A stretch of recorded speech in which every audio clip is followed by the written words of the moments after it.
If you're the only internal comms person working in your company, please watch this video. It might just save your sanity and your career. Because what I'm about to share will help you understand why your job is so hard and why you always feel like you're failing, even if you're putting in extra hours in the evenings or working on weekends. Because here's the thing, in what other profession would it be normal for one person to be expected to do all of the tactical execution work, like creating all the content, making videos, making infographics, also managing all the work and overseeing everything as a manager, and also creating the strategic direction as a director or a VP would, all in one magical person? I mean, we wouldn't expect one person in finance to process all the daily transactions, also manage all the department budgets, and develop a financial strategy for the company like a CFO, would we? And yet, here we are in internal communications. This has become very normalized. There are teams of one all over different industries, often expected to do the work of an entire team completely by ourselves. But there are three distinct job levels in our world of internal comms. Let's quickly look at them, and that will help you understand why trying to do all of these job levels as one person is so difficult. We've got the specialist level. This is the tactical execution level, usually the most junior role,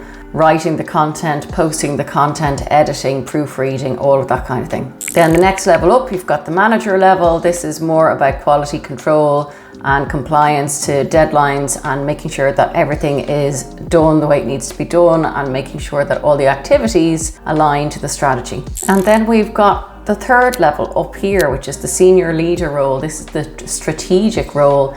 This is developing the strategy, working closely with business leaders, making sure that the comm strategy is aligned to the business goals. And in an ideal world, in a properly structured team, you would have three different people doing these three different job levels. But in many organizations, there is just one person doing internal comms. They will be expected to do all of this by themselves, usually have the title of manager, usually have a manager's pay, but may be doing all of these jobs at the same time. But hey, surely a manager shouldn't be expected to develop a strategy aligned to business goals, because that's the job of a director or a VP. And conversely, if the team of one is a director, they shouldn't be expected to be doing tactical work and writing all the content, because they have higher level strategic work to focus on. When you have a situation like this, it creates gaps in your system of internal communication. These are dangerous gaps that make you as the communication professional feel like a total failure, and also make the business question the value of communication. That's what I want to explore in this video, the gaps and the risks that occur when internal communication professionals are expected to be a team of one and to accomplish all of this. I'm going to talk about 5 different gaps: the strategy gap, the execution gap,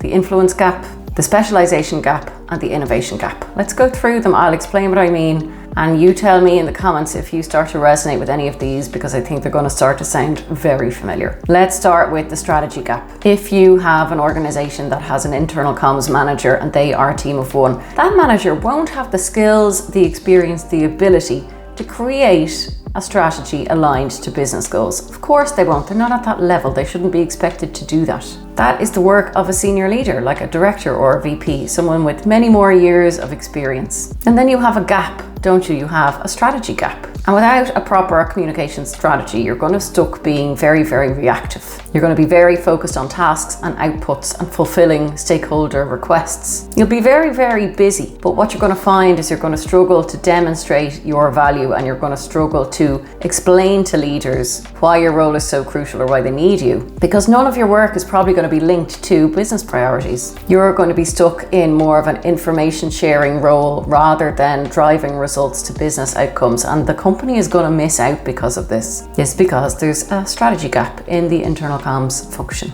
The second gap is the execution gap. If you are a head of internal comms or a director of internal comms and you are a team of one, you are somehow expected to do all the high level strategy work, but also the tactical execution all by yourself. Something has to give. It creates an execution gap. There's a gap because you don't have a junior member to delegate work to. someone who can execute on all the work to deliver what you have set out in the strategy. If you have to do all this by yourself, you're going to miss deadlines, the quality of your work is going to slip. You're constantly going to feel like you're letting people down or you're disappointing people because you just can't do everything magically by yourself. It's impossible. You're going to feel like you're either not strategic enough or you're not creating creative enough content. It's a very hard juggling act to do both. The third gap then is the influence gap. We hear a lot about internal communicators trying to get a seat at the table. And of course, you're never going to have that seat if your internal comms team is comprised of one person that's either a junior role or a manager level role. Without senior level positioning, internal comms will never be at that table.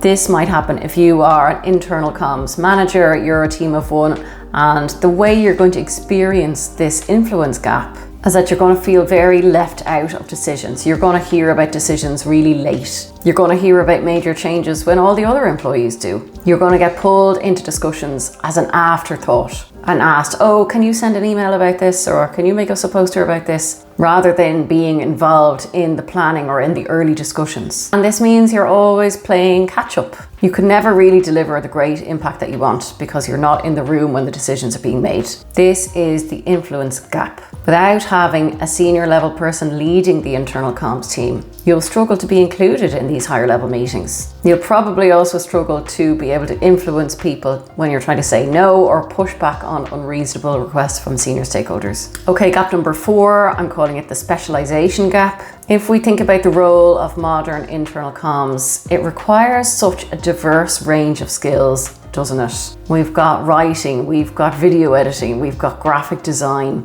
we've got intranet management, we've got data analysis, we've got strategic planning, we've got creative campaign development. There's a whole world of stuff. But guess what? It's very, very rare that one person will have all the skills to be able to do all this. I definitely don't have all these skills. And this creates the specialization gap. You're either going to have a gap in your team where you simply cannot deliver certain types of content, say video content, you just can't do it. Or you're going to try and do it all yourself and you're going to probably create mediocre quality content or make yourself super exhausted trying to create professional results all by yourself. And finally, we have the innovation gap. Now, I actually wrote a book about innovation in internal comms, so this one is very dear to my heart. And innovation is really important. It's how we can make improvements and find ways to be more effective in our role. Now, if you're a team of one, you're trying to do everything by yourself, I imagine you're going to tell me, when am I supposed to innovate? When am I supposed to be running experiments, trying new things, running pilots? I don't have the time. This is the innovation gap. Because you're probably swamped just keeping up with your daily demands, you have a high volume of stakeholder requests. There's just really no time to explore new approaches. There's a gap there.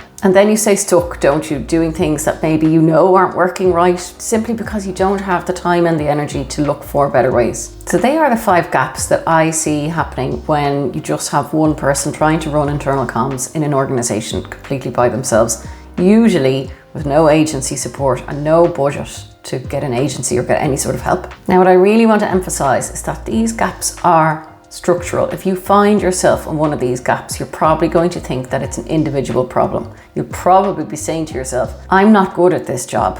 I don't enjoy working in internal communications. I'm failing in my role. But this is a structural problem. The organization has created these gaps and you're falling into them through absolutely no fault of your own. And it really creates a no-win situation, both for the organization and for the communications professional. You can work as many hours as you want, you can work as hard as you want, but how on earth are you going to fulfill all these 3 different job levels to a high standard? I would say it's nearly impossible. And the business will suffer. What you're going to see happen is people are going to start questioning the value of communications because your work won't be up to that high standard that you want. Communications probably won't be delivering business results. It's probably going to be hard for you to say, here's the impact or the results that we had from communications. And you're going to see kind of misalignment between communications activity and business priorities. And this is going to make it very hard then for you to go and ask for more headcount or ask for a budget because the business isn't seeing why the investment would make sense. Bit of a vicious cycle, isn't it? You can kind of get stuck in there and it's hard to get out. Okay, let's look at a few solutions though, because now that you're aware maybe that this is a problem and maybe you resonate with one or more of these gaps, what are we going to do about it? And the truth is many organizations don't have the resources to hire more than one one person in the internal comms team. Maybe it's a small organization, they're only ever going to have one.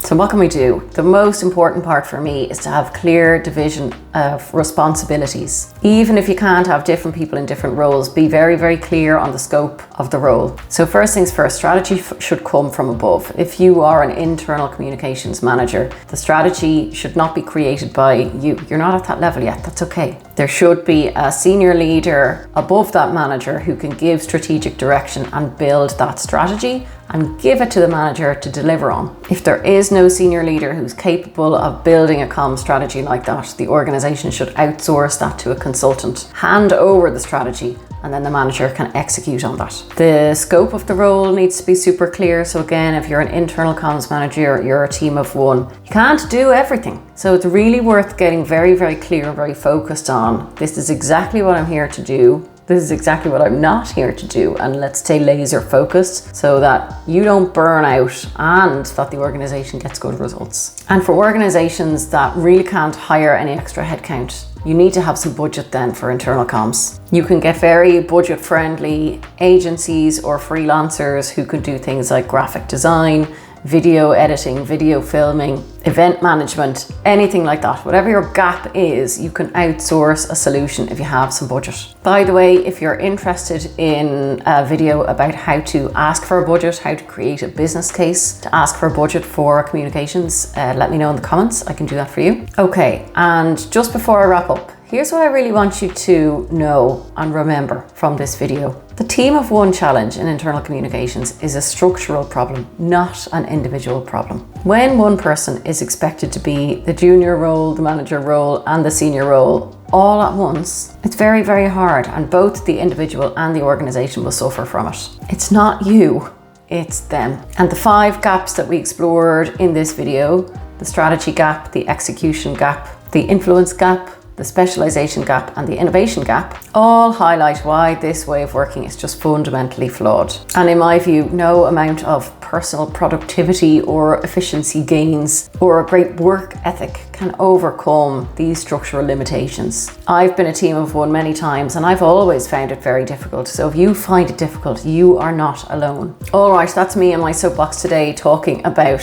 why being a team of one is so hard, and what are some of the things you can look for and some of the things that you can do to make it a little bit more manageable and get better results. Thanks for watching. I'll see you the next time.